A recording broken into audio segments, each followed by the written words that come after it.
नमस्कार जी, बहुत बहुत स्वागत है आप लोगों का। संडे की सुस्ती थोड़ी दूर करते हैं आपकी आज की सुबह की खबरों के बुलेटिन के साथ। जल्दी से जल्दी जुड़ जाइए। मैं संजीव शर्मा हूं, आप अपना मनपसंद TV channel Punjab Kesari TV देख रहे हैं। दिन भर किन खबरों पे आपकी नजर रहनी चाहिए, दिन भर किस चर्चा में हमको मशगूल रहना चाहिए, ये लोग हम तय करते हैं सुबह सुबह। Manish Walia ji, Manish Pathania ji, very good morning to both of the Manish. Neelam Madan, Sajan, Satyendra Rana ji, Nirdosh Kumari, singer Shweta Rana, Raman Chauhan, Aryan Thakur, Pankaj Sharma ji, Khubram Thakur ji, thank you very much for joining. Mahesh Pathania ji, how are you. Raj Singh ji नमस्ते, कैसे हैं आप। आर एस राणा जी, ठीक ठाक।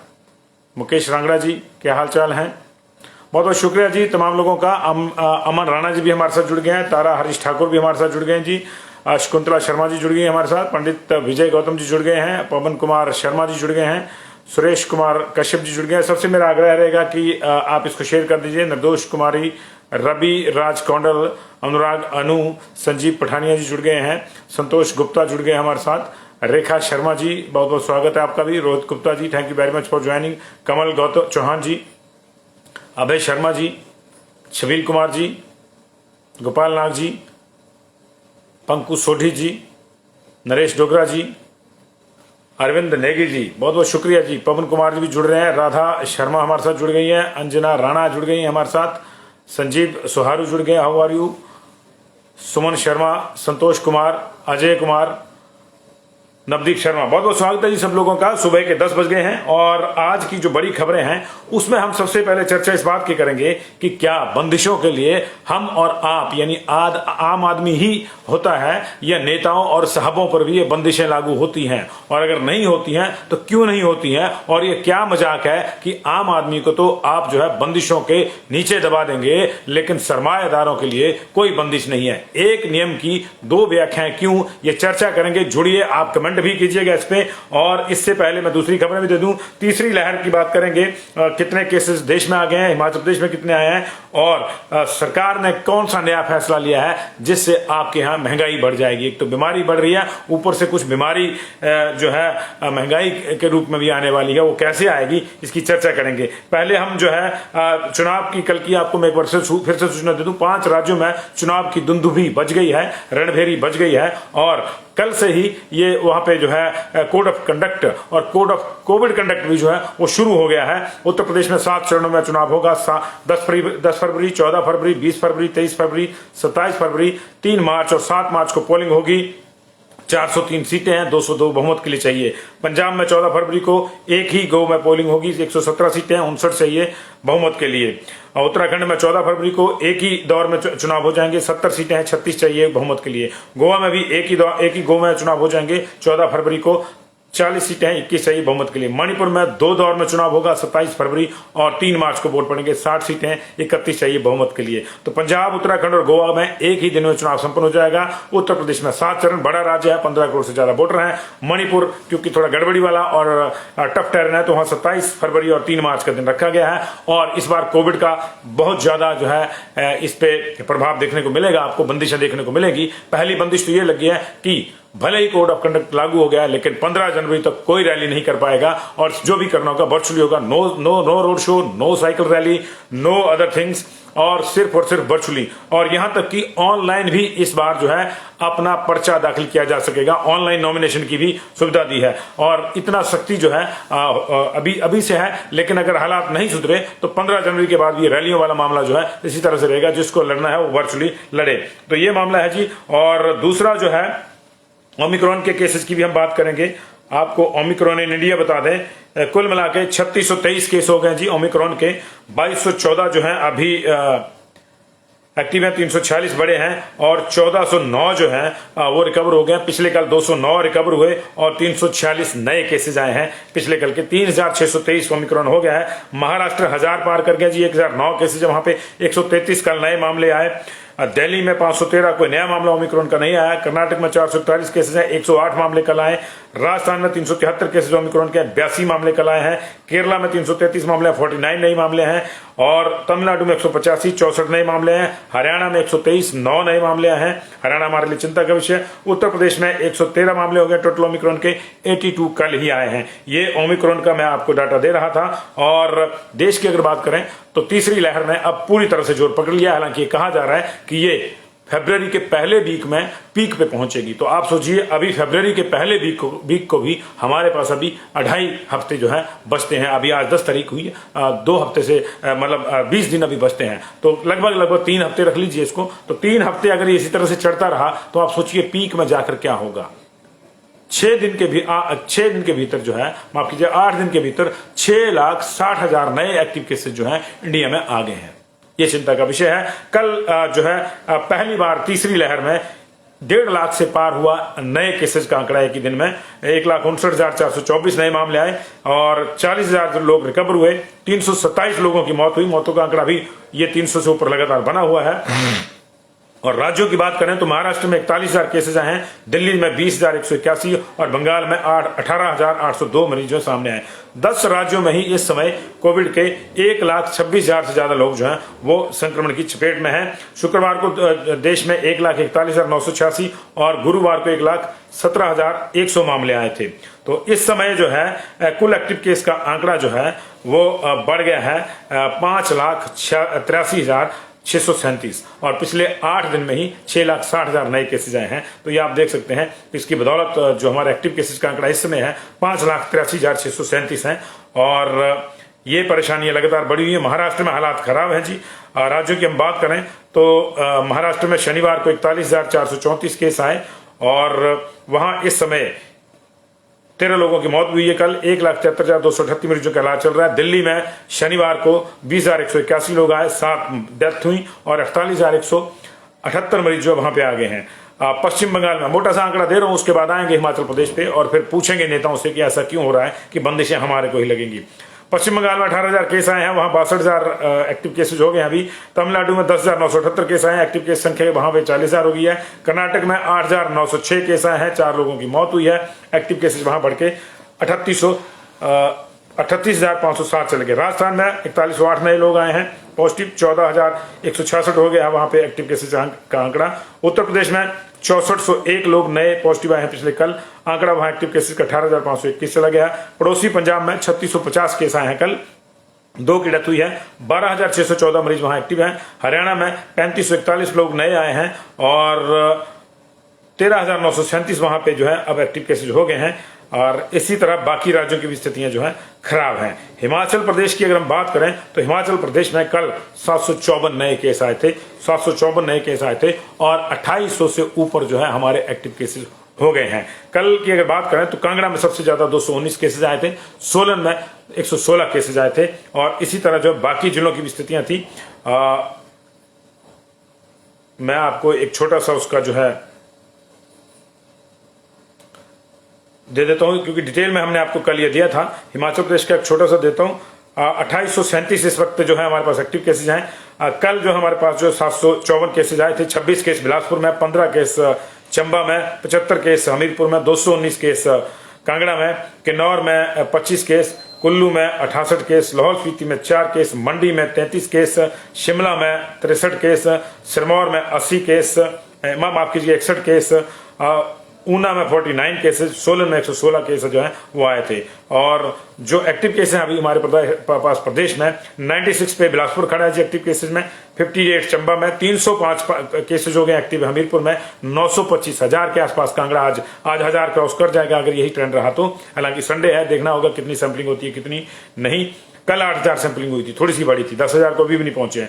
40 एक्टिव केस है किन्नौर में, 176 एक्टिव केस है कुल्लू में, 10 एक्टिव केस हो गए लाहौल स्पीति में, 143 एक्टिव केस हो गए मंडी में, 328 हो गए शिमला में, सिरमौर में 167, 392 सोलन में और 171 जो है वो हो गए ऊना में। तो 180 हो गया ऊना में इनफैक्ट, क्योंकि और बड़े थे रात को।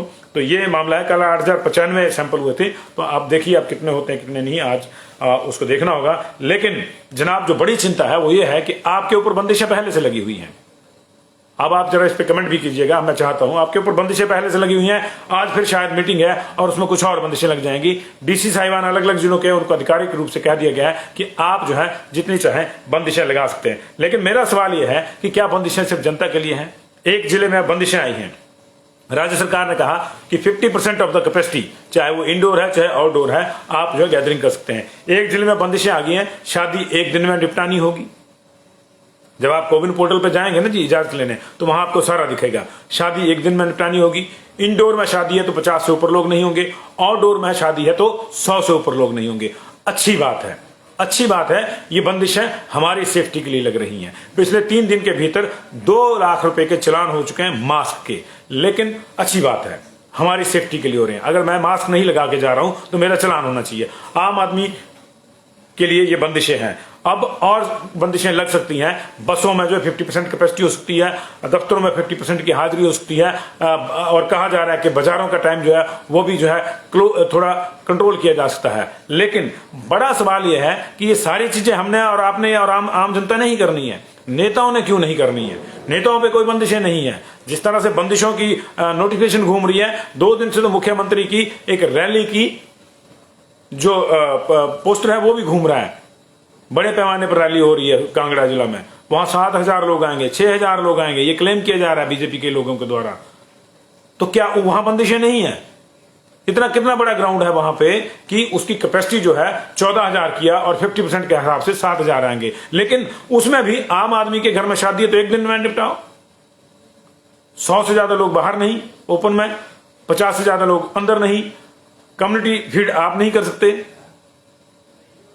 आप धाम नहीं दे सकते, आप लंगर नहीं लगा सकते, हॉस्पिटल्स के लंगर बंद हो जाएंगे, वहां जहां गरीब आदमी खाता है उसका बंद हो जाएगा। लेकिन नेताओं की चीजें नहीं बंद होंगी। एक नियम की 2 व्याख्याएं। क्यों ऐसा होना चाहिए?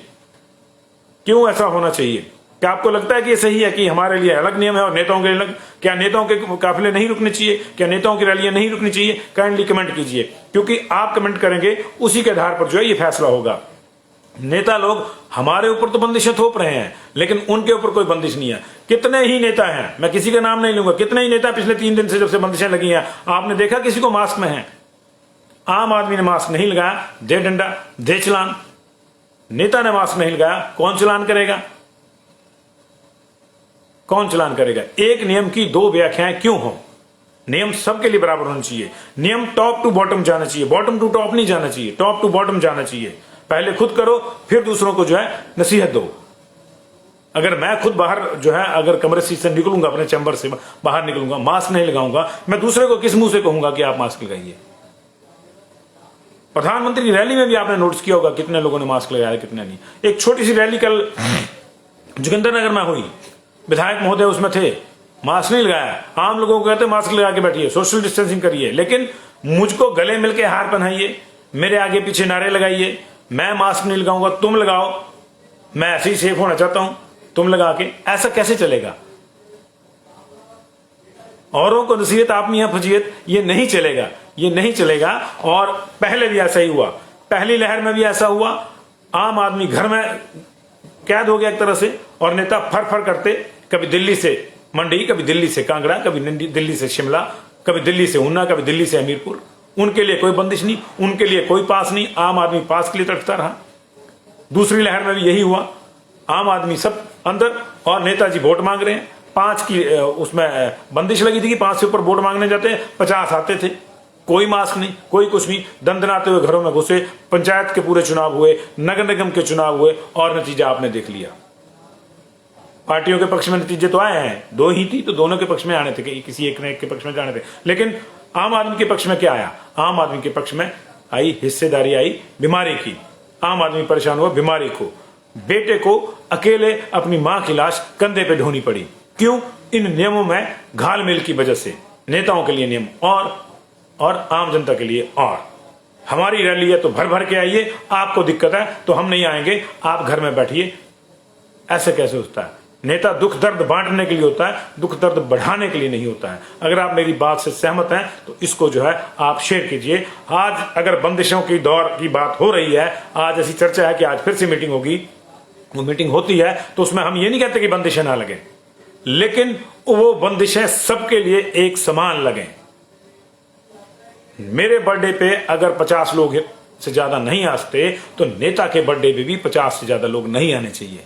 आपके घर में शादी अगर एक दिन में निपटनी है तो नेता के घर की शादी भी एक दिन में निपटे। आपके घर की शादी समारोह में अगर कम्युनिटी फीस नहीं होगा, धाम नहीं होगी, तो नेताओं के कार्यक्रमों में भी धाम नहीं हो।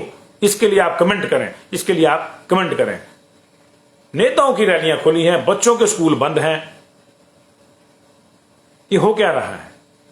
आम आदमी को आप गेड़ा दे दो और खुद आप मजे में रहो। ये नहीं चलेगा, नहीं चलेगा, नहीं चलेगा। हम लोग इस बात के लिए कृत संकल्प हैं कि एक नियम की दो व्याख्याएं नहीं होनी चाहिए। हम किसी के विरोधी नहीं हैं, हम दोहरी व्यवस्था के विरोधी हैं। ये जो दोगली व्यवस्था है ना, ये नहीं होनी चाहिए, हम इसके विरोधी हैं। नियम जो है वो मेरे लिए भी वही है, मेरे नेता के लिए भी वही है, मेरे जो बड़े अफसर है मेरे जिले का उसके लिए भी वही होनी चाहिए, मेरे एमएलए के लिए भी होनी चाहिए, मेरे मुख्यमंत्री के लिए भी वही होनी चाहिए, मेरे मंत्री के लिए भी होनी चाहिए और मेरे बच्चों के लिए भी वही होनी चाहिए। कोई छोटा बड़ा नहीं, नियम तो सबके लिए बराबर होना चाहिए। बीमारी तो सबको पकड़ रही है, नेता लोग भी तो कितने संक्रमित हुए, कितने नेताओं की तो जान गई है। किसी को नहीं छोड़ता, ये बड़ा छोटा ये बीमारी नहीं देखती है। इसलिए हम क्यों बड़ा छोटा देखें नियमों में, ये मेरा सवाल है। अब कुछ लोग मेरे से ये भी पूछ रहे थे शिक्षण संस्थानों को लेकर। जनाब बिल्कुल क्लियर है, सभी तरह के शिक्षण संस्थान सिवाय मेडिकल कॉलेजेस और नर्सिंग कॉलेजेस के, मेडिकल के एमबीबीएस के, डेंटल के, आयुर्वेदिक के, ये कॉलेज जो हैं ये चलते रहेंगे। और नर्सिंग कॉलेज जहां जहां है वहां चलते रहेंगे। ये जहां बीएससी नर्सिंग है, एएनएम जीएनएम के जो कोर्स है वो चलते रहेंगे। अदरवाइज मेडिकल प्रोफेशन से संबंधित जो भी शिक्षण संस्थान है उनको छोड़कर कोई भी शिक्षण संस्थान नहीं खुलेगा, चाहे वो कोचिंग सेंटर हो, ये 26 तक बंद हैं सारे के सारे। एकेडमिक कॉलेज है, डिग्री कॉलेज है, वो बंद है। प्रोफेशनल कॉलेज है, एग्रीकल्चर कॉलेज हो गया, हॉर्टिकल्चर के कॉलेज हो गए, इंजीनियरिंग कॉलेज हो गए, आईटीआई हैं, ये तमाम बंद रहेंगे 26 तारीख तक। क्लियर है जिस मामले में, कोई दो राय नहीं है, इसलिए देखिएगा। और होता वही है, पॉलिटेक्निकल कॉलेज भी बंद जी, एग्जाम है तो उनका देखना, और एग्जाम तो होगा जी, एग्जाम को लेकर कोई गाइडलाइंस अभी नहीं है कि वो बंद है, एग्जाम तो होगा, लेकिन वैसे पढ़ाई बंद होगी क्योंकि एग्जाम में तो जिस क्लास का एग्जाम है वही आएंगे प्रोटोकॉल में। तो ये है जी, तो ये है। और आप काइंडली सपोर्ट कीजिए इस मामले पे। अगर आप सपोर्ट नहीं करेंगे तो वही होगा, आपके लिए नियम अलग और नेताओं के लिए नियम अलग हो जाएंगे। हम ये नहीं चाहते। मुझे मास्क लगाने में कोई दिक्कत नहीं है, मैंने देखा आपको मास्क लगाने में कोई दिक्कत नहीं है। जो सबसे गरीब आदमी है वो सबसे ज्यादा पालन करता है नियमों का। जो ज्यादा असरदार है वही कहता है कि मैं तो ठसके से चलूंगा, मेरा क्या जी, मुझे कोई कुछ नहीं कर सकता, मेरा कोई चुनाव नहीं कर सकता। आम आदमी जो है बॉर्डर पे लाइन लगा के खड़ा रहता है और वीवीआईपी जो है वो वीआईपी जो है वो फर फर करके आते हैं, झंडी लहराते हुए चले जाते हैं जी। होटल भी रखे हुए हैं, लाल बत्ती बंद होगी तो इसका मतलब ये नहीं कि वीवीआईपी से कल्चर जो बंद हो गया। तो इस कल्चर को बंद करना होगा। मिलकर आइए, साथ मिलकर एक नियम की एक व्याख्या, इस मंतव्य को लेकर आज हम कमेंट करें यहां इस कार्यक्रम में और सरकार पर दबाव बनाएं कि आप जो भी नियम बनाएं हम आपके साथ हैं बीमारी से लड़ने के लिए। लेकिन किसी नियम की दो व्याख्या नहीं होनी चाहिए। नियम आम आदमी के लिए भी वैसा ही होना चाहिए जैसा खास आदमी के लिए और सरमाएदारों के लिए होना चाहिए।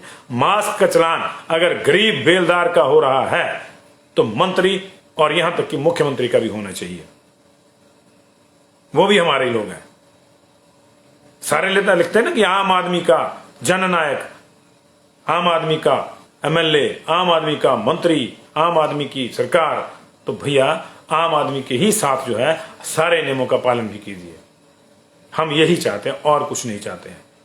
ऐसा नहीं है कि जो बड़ा अफसर है, मान लीजिए कोई चीफ सेक्रेटरी साहब हैं, वो अगर मास्क नहीं लगाएं और बाकियों के लिए अगर रूल पारित करते तो अपने आप में हास्यास्पद है।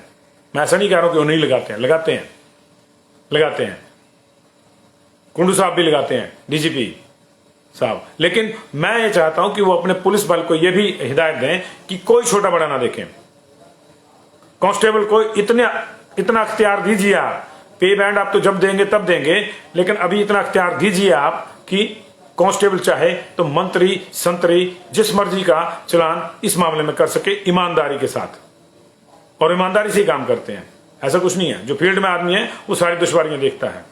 लेकिन प्रॉब्लम कहां है कि आम ऊपर से जो है उनके ऊपर डंडा पड़ जाता है। मुझे अच्छी तरह से याद है दूसरी लहर में एक छोटे भैया नेता का हमीरपुर में चलान हुआ था, कांस्टेबल साहब ने चलान कर दिया और वहां पे वो पूरा बफर लेके जो है एसपी साहब से मिलने आए, बेचारा कांस्टेबल लाइन हाजिर हो गया। चलान इस बात का किया था कि मास्क नहीं लगाया था। ऐसी मानसिकताएं त्यागनी होंगी, तभी समाज का भला होगा। दोहरी मानसिकता के साथ हम इस बीमारी से नहीं लड़ सकते जी, इस बीमारी के साथ नहीं लड़ सकते। आप अकेले गाड़ी में जा रहे हैं, आपने चालान नहीं लगाया, आपने मास्क नहीं लगाया, आपका चालान हो जाएगा। और साहब की गाड़ी में 10 लोग घुसे हुए हैं, 5 सीटर गाड़ी में, एक के ऊपर एक, उनमें से किसी ने मास्क नहीं लगाया, लेकिन आपको सलाम बजाना है, ये नहीं होना चाहिए। इसलिए मैं अपने जो पुलिस के कांस्टेबल भाई हैं उनसे भी आग्रह करता हूं कि जो मिले फिर बड़ा छोटा नहीं देखिए, सबसे पहले बड़े का चालान कीजिए, छोटे को फिर भी छोड़ दीजिए, छोटे को फिर भी छोड़ दीजिए। गरीब आदमी है कि अब तो उसके पास मास्क के 30 रुपए है नहीं है, वो 30 रुपए में 2 दिन पूरा 2 वक्त की रोटी खाता होगा, ये भी देखना होगा। तो सरकार को चाहिए कि गरीबों में मास्क बांटे और अमीरों से उसके पैसे ले जो नहीं लगा के चल रहे हैं मास्क, तब जाके व्यवस्था बनेगी। बहुत बहुत शुक्रिया जी आपका। और शासन प्रशासन को ये करना ही होगा, ये नहीं है कि तमाम बंदिशों के लिए आम आदमी ही है। और दूसरी मेरी और भी गुजारिश रहेगी, अभी फिर से जो है तमाम मेडिकल स्टाफ को जो है अलर्ट कर दिया गया, ऑन टोज रख दिया गया है। हमारी जो आशा बहनें हैं जिन्होंने सबसे ज्यादा काम किया फर्स्ट लहर में, सेकंड लहर में, उनका जो इंसेंटिव है वो रुका हुआ है। विधानसभा में सवाल लगा था कि 54 करोड़ रुपया रुका हुआ है, वो तुरंत दीजिए। तीसरी लहर आगे कब देंगे? हमारे जो पुलिस वाले, हमारे जो नौजवान, खासतौर से जो नए भर्ती हुए हैं, जो जिनका पे बैंड का मसला उन्हीं का है, पुरानों का नहीं है, जो 5500 लोग हैं, अब फिर आपको नजर आएंगे नाकों पे, दिन रात नाकों पे लगा दिया जाएगा उनको व्यवस्था बनाने के लिए, कोविड से लड़ने के लिए। कई पिछली बार भी 4000 के आसपास हमारे जवान जो हैं वो संक्रमित हो गए थे, तो उनका पे बैंड भी कर दीजिए जनाब। जब आपने बिल्कुल उनकी बैंड बजा के नौकरी लेनी है, आपने नहीं देखना है दिन है या रात है, बर्फ है या धूप है, सर्दी है या बारिश है, आपने उनको नाके पे लगाना है व्यवस्था बनाने के लिए। और वो लगते भी हैं, अनुशासन में रहते हैं, लगते हैं नाके पे, काम भी करते हैं, व्यवस्था भी करते हैं, लोगों का मदद भी करते हैं। ऐसा नहीं है, बर्फ में देखा पुलिस वाले उठा उठा के जो है लाचार लोगों को हॉस्पिटल तक ले जाते हैं हमारे जवान। तो उनका पे बैंड वाला मसला भी कर दीजिए जनाब क्लियर। लेना ही है, देना कुछ नहीं है, ये नीति भी खराब है। बहुत बहुत शुक्रिया जी आप लोगों का। जुड़ते रहिए, इस पर कमेंट जरूर करते रहिएगा, क्योंकि आप जितने कमेंट करेंगे उतना फिर उस कमेटी पे असर पड़ेगा, जो आज बैठ के ये तय करेगी कि आप पे क्या बंदिशें लगनी है और उन्होंने किन किन बंदिशों को तोड़ मरोड़ के निकलना है। तोड़ मरोड़ के कोई नहीं निकलेगा जनाब। माननीय मुख्यमंत्री को भी मास्क लगाना जरूरी होना चाहिए और एक गरीब से गरीब आदमी को भी मास्क लगाना जरूरी होना चाहिए। अगर गरीब का चलान होता है तो ऊपर सबके होने चाहिए, अफसरों के, मंत्रियों के, मुख्यमंत्री तक के चलान होने चाहिए, ये मेरा मानना है। तभी जाके एक रूपता आएगी। बच्चों ने अपनी गुल्लकें तोड़ के पैसे दिए थे पहली और दूसरी लहर में कोविड से लड़ने के लिए। उन बच्चों के लिए हम क्या संदेश दे रहे हैं कि उनके पिताजी का तो चलान हो जाएगा, उनके माताजी का चलान हो जाएगा, उनका भी चलान हो जाएगा, लेकिन उनके पिताजी के इलाके का छोटा भैया नेता भर करके गाड़ी में जाएगा, ना उसने मास्क लगाया, ना उसके पास कोई और वो है, और वो उसका कोई चलान नहीं होता। क्या सिखाएंगे हम अपनी आने वाली पीढ़ी को? बहुत बहुत शुक्रिया, thank you very much. Sunday है, एंजॉय कीजिए, ठंड है, आज का दिन है बारिश का, धीरे धीरे मौसम खुल जाएगा, कल से शायद और खुल जाए, लेकिन जहां जहां हैवी बर्फबारी है, भारी बर्फबारी में ना जाइएगा। और घर से बाहर जब भी निकले तो ठंड से अपना ख्याल रखिए, मौसम वैसे ही खराब है, दूसरी वायरल भी हो जाते हैं, जरूरी नहीं है कि सबको कोरोना ही है, लेकिन खांसी जुकाम का भी यही मौसम है, उससे भी बचिए और स्वस्थ रहिए, सतर्क रहिए। और सतर्कता के लिए आप मास्क लगाइए, 2 गज की दूरी का इस्तेमाल कीजिए, सोशल डिस्टेंसिंग का पालन कीजिए। जहां आना जाना जरूरी है वहां जरूरी है, जिंदगी तो चलेगी, रुक के नहीं रहा जा सकता। हमने पहले लॉकडाउन में रुक के भी देख लिया, कुछ नहीं हुआ, दूसरे लॉकडाउन में थोड़ा सा चले लेकिन तब भी दिखते नहीं। तीसरा जो है ये लॉकडाउन जो है, इसको हम तभी मानेंगे जब ये सबके लिए लगे, और अक्षरशः मानेंगे सरकार का। लेकिन अगर कोई जो पालन नहीं करता तो उसको टोकिए। अगर आपको कोई नेता दिखता है जिसने मास्क नहीं लगाया, उसको टोकिए, ये आपका राइट है। नेता आपसे बड़ा नहीं है, आप नेता से बड़े हैं। नेता आप नहीं बनाते, आपको नहीं बनाते, आप नेता को बनाते हैं। बहुत बहुत शुक्रिया।